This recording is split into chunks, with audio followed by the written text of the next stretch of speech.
tell them that they are ready and let them know, hey, we're ready to go.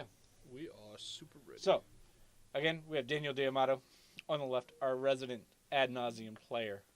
On the right, Evan Fedorko again. Both players are 2-0 out of 4 rounds here at Morgantown, West Virginia's Four Horsemen Comics and Gaming. Once again, I'm Ryan Wolf, joined by Kurt Nye. So, Hello. so Daniel has a decent amount of land, some Skylands, Gemstone Mine. Didn't really see what else he had going on.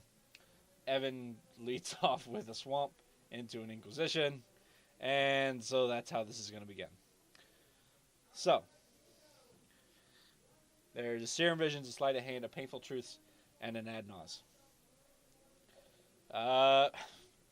Quite a bit of redundancy. Not sure what you take here. Daniel's going to be seeing a lot of cards. Yeah. No matter what you take here. I don't think there's a correct choice here to take. It may be the Serum Visions. That may be the most correct. The Scry, I think, gives it a little bit of an edge but over the other with ones. the 2 Skylands and the Gemstone Mine, I don't think it really matters. Yeah, it's... there. You're right. There's no great thing. Oh, it goes with the Painful So he's going to take the Painful Truths here. And that may actually be the right answer. I don't know what the correct answer here is for this. Daniel's going to be a good sport and leave his hand up for us. Obviously, he doesn't have to do that, but he understands for coverage reasons that it makes it a little bit better. And Evan draws a Gideon. And has a second land. He's going to take 2. I do that too, you know. It's a courtesy thing. Obviously, you don't have to. At I F&Ms, like to do it. F&Ms, I'm okay. Yeah. I care less at really basically any other. Oh, turn 2 Bitter Blossom. Turn 2 Bitter Blossom. Here we go. Yeah, leaving your hand up, it's a lot like when you play, if you play MTGO and you get an effect like that and all your cards go into the revealed card right. zone. And it just stays up there the whole game. You can look at it whenever you want. It's kind of like that, you know. Yeah. So Daniel sees, with his Scry from his Serum Visions, another Serum Visions, and a Seachrome Coast. He's seeing so many cards here. Yeah. Just because of the double Scries from the temples. And then he gets to see Serum Visions. He has the Sleight of Hands. Yeah. He has a Pentad Prism in his hand, it looks like. So, I'll just see. Does D'Amato run the 1-mana split second? I can't remember the name of it. Angel's Grace? Angel's Grace. Yes. Does he run that in so his that deck too? Okay. That deck does play Angel's Grace. It's actually how it stops itself from being killed, besides Phyrexian Unlife. Yeah. So, from there, the deck just has 2 different win cons in the main deck. It has either Lightning Storm, or it will play Lab Maniac. Yeah, Laboratory Maniac. Yeah. And draw out the rest of his deck. So, here comes the Smuggler's Copter for Evan as he plays the Godless Shrine tapped. I think that was a reason he played that tapped is because he doesn't have a 3rd white source out for his Spectral Possession that he has in hand. So he has triple black but not triple white. There's a Pact of Negation. There's a Pentad Prism. It's actually a pretty tough decision. There is a Pentad Prism. Pentad Prism is probably one of the most effective cards in the entire matchup. Yeah. He's going to ship them both to the bottom. I was gonna say he could keep the pack, but he doesn't have lands for it, so right. it wouldn't do him a lot of good. So he's announcing that he's making 2 different colors of mana, Sunburst 2 for the Pentad Prism. Now what's interesting, say if Evan randomly had a Trinisphere, and Daniel has to pay 3 mana for it. He could pay 3 different colors into it and get 3 counters on the Pentad Prism. That's true. He could, yeah. I have had Daniel D'Amato do that to me when I played Trinisphere against him. Forgetting about that interaction myself. Yeah. I learned real quickly Trinisphere is not always good. Alright, so here comes 4 damage. He's deciding if he wants to loot or not. He chooses that he does. Looks like he's going to throw away his redundant copy of Smuggler's Copter and deal 4 to Daniel. So, we have 16 all. Looks like Evan found a land. He found the Bloodstained Mire. He may fetch here just to get more pressure on the board to play that Spectral Possession. Or he may fetch so he can play Gideon.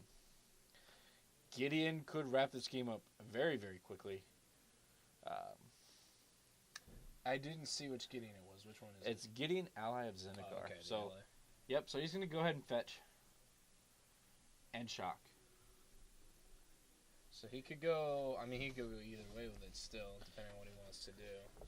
So you guys bring up that black-white tokens playing Copter is pretty interesting. I agree.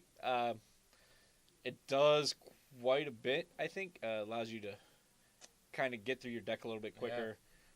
Hasn't slowed him down at all that we've seen. So. Right. So the two times that it's been on camera so far has been very, very good. And then, of course, we have Gideon. He's on 4 counters now. It just gives you the card selection that black-white tokens really wants. So here comes a sleight of hand. So Daniel needs to find probably those 2 cards. I didn't see what he grabbed. So he took the Angel's Grace here. Oh, yeah. Yep. If Evan doesn't have a way to win this turn, he's likely dead next turn, as Daniel will have access to 6 mana. He hasn't used a Simian Spirit Guide yet. Yeah, he's set up. He's set up very, very nicely. He could. He could draw into a discard and right get the Angel's Grace out of there, which might buy him a little bit of time. And I think Evan may have a discard spell in his hand, so now might be the time to use it if he does. Well, right, it would be for sure. It depends on how well that Evan knows this matchup. I'm not sure how familiar he is with it. So here we go. Draw step.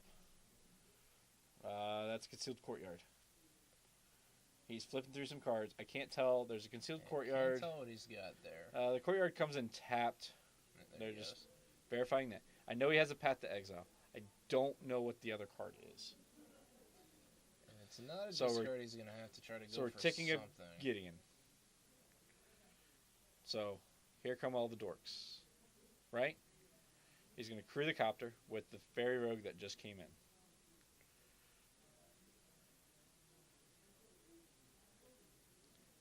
Evan's still trying to decide what he wants to do. Did he make his other 2/2? No, he ticked up the Gideon. I forget what that Gideon does exactly. So he turns into a 5/5 that's indestructible. Oh, is that the plus? Yep. And then the 0 is the net. makes a guy. Okay. And then his ultimate says you get an emblem that your creatures get +1/+1. So here comes the draw discard. Not what he wants to see. Another Concealed Courtyard. He decides to take it. He's like, sure, I will take all this damage. Just Gideon is tapped. 1, 4, 5, 6, 7, 8, 9, 10, 11. So it's going to bring Daniel down to 5. If I did my math correctly. Looks like he's There's an do Angel's it. Grace. Okay, I cannot lose the game this turn. I'm going to cast Ad Nauseum. And there it is. Ad Nauseum. I'm going to draw my entire deck. I mean, he's at negative. I don't think Evan can do. He's at negative a lot. A lot. We're just going to put -5 there. 3 Simian Spirit Guides. Yep. Cast Lightning Storm. Maintain priority. Discarding 2, 4, 6, 8, 10. Oh, that maybe it's 3 damage per. So 3, 6, 9, 12. Discard 4 cards. Do you have any lands to discard to redirect back to me? No? Okay. 12 you. Wouldn't that be something hilarious if somebody was able to respond to that? I mean, I guess it doesn't matter because he can't lose the game. Yep. So, there goes that. Pretty quick game. Nice of them to, nice of Evan to let Daniel play it out for the stream for you guys. Yep, and let us explain exactly everything that was going to happen there. Lightning Storm, there's a priority pass to where Evan could respond by discarding his own lands. Lightning Storm is 2 damage. It's 3 plus the number of charge counters, and each land nets 2 charge counters. Okay, so he discarded for 5 then? 5. Yeah, I mean, it was enough for lethal. He was only right, so he had every land in his deck, so it didn't really matter. Outside of this 5 or 6 that he had. I think he had 4 in play and 3 in hand at the beginning. Yeah. So, ad nauseum, it frustrates me. I mean, it's frustrating to play against, but honestly, maybe one of my favorite decks in the format, just because the idea of drawing your whole deck just seems really fun. Yeah. Yeah, I mean, do anything you want with what you got. That's true. It's not a Omniscience Enter the Infinite type deck. If there was a way to effectively play that in Modern, that would be a lot of fun. It would be a lot of fun. You can. There's no show and tell type effect. Am I getting Enter the Infinite? Enter the Infinite says draw all cards in your deck. Okay. And put one back from your from your hand back on top of your library. Right, and then on this chance you can play them all for free. Correct. So if there was a way to do that, it would be really, really cool. That's hilarious. Fun tidbit. Really difficult to pull off. I mean, nowhere near good enough for Modern. Maybe a Commander, neat little trick. If you have both versions of Tamiyo, right, and you manage to get both emblems off. I mean, that's kind of like an Omniscience. Well, you don't draw your whole deck, but every spell you cast will go back to your hand. Yeah. And every spell you cast will be free. And it's kind of like an Omniscience. That's a lot of fun. It's kind of like an Omniscience and Enter the Infinite, kind of. I guess you could effectively draw all your cards if you're playing like Whispers of the Muse. One card at a time. I'm going to cast this until I have all the cards.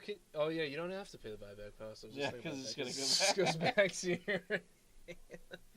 For those of you who don't know what Whispers of the Muse is, it's a 1 mana cantrip. It just says draw card instant speed, but it has 5 mana buyback.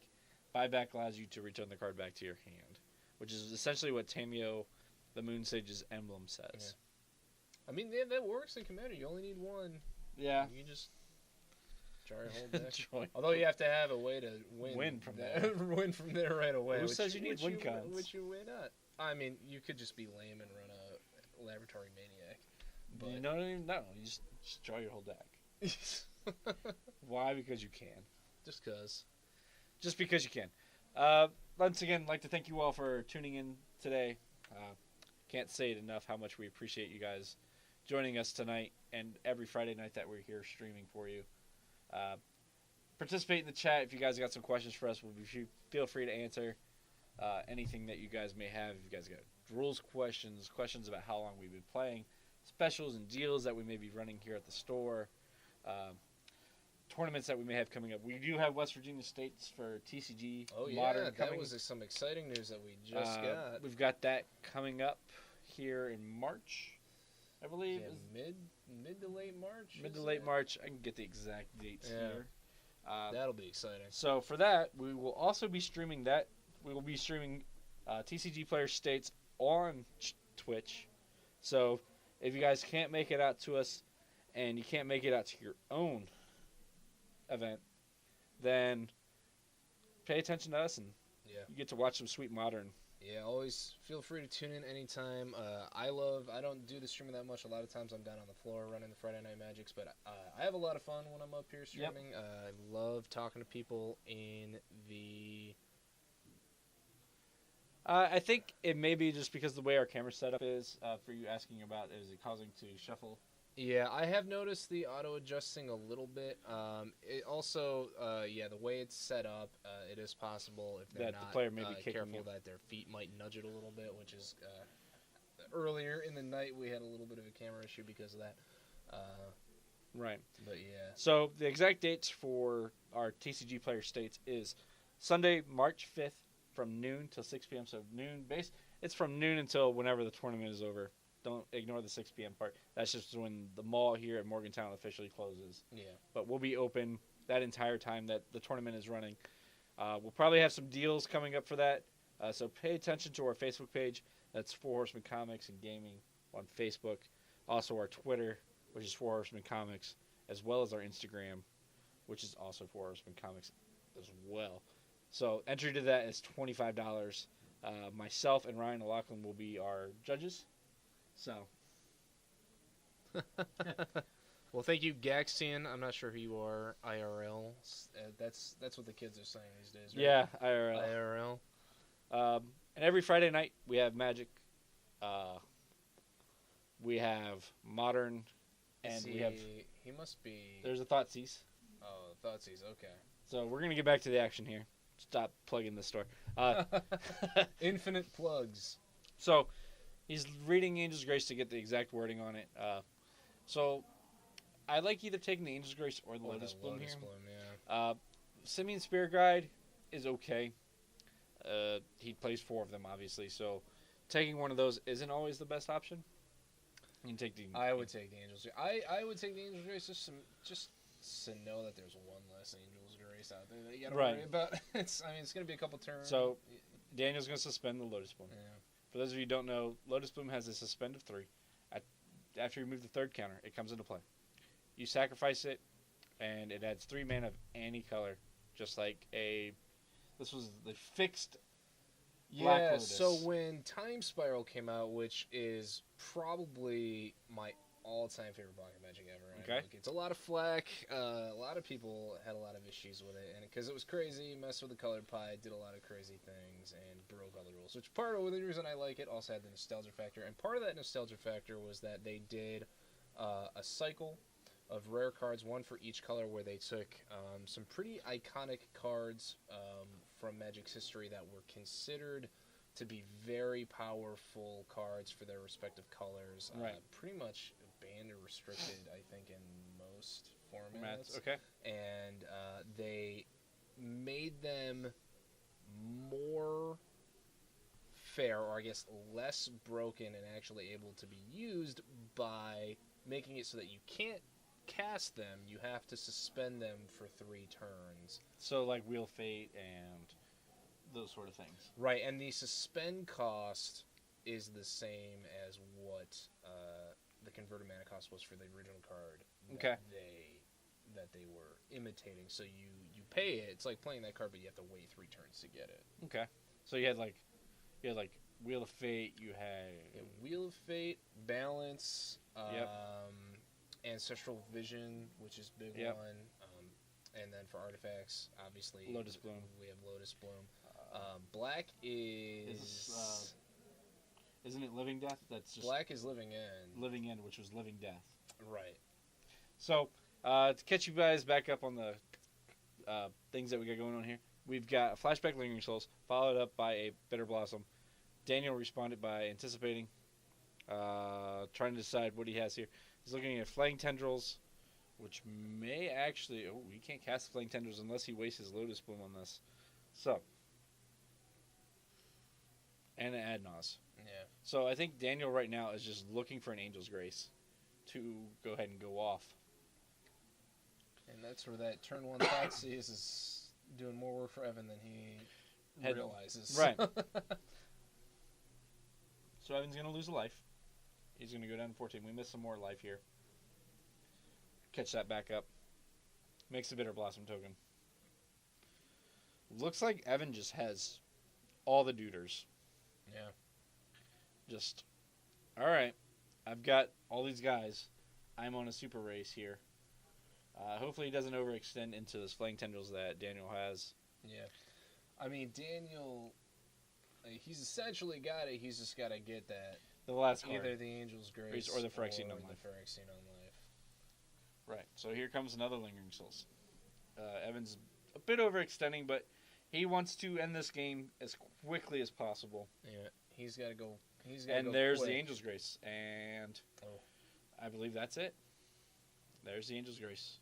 Yep, I cannot lose this game this turn. Ad nauseum. And Evan's probably cursing himself under his breath. Or maybe just cursing. It's like, I'm revealing that I have all these things. Like, it was either this or this. I have this. I'm going to Lightning Storm you again. Daniel back down to a negatively gigantic life total. There's the Lightning Storm. Again, exactly 14 damage. Well, He'll discard a whole bunch of lands. Ask Evan if he has any lands that he wishes to discard or respond to the Lightning Storm. Looks like we got a decent chunk of people who tuned back in just recently, so thanks for joining us if you're just tuning in. Just as that game's finishing up. You're coming in when Ad Nauseum is doing Ad Nauseum things. Yep. So, welcome. So, we are definitely just going to come back up here to the booth. We will definitely find another game. We're definitely going to go out, look out for another match. We have roughly 30 minutes left on the clock. Yeah. If anybody has a certain type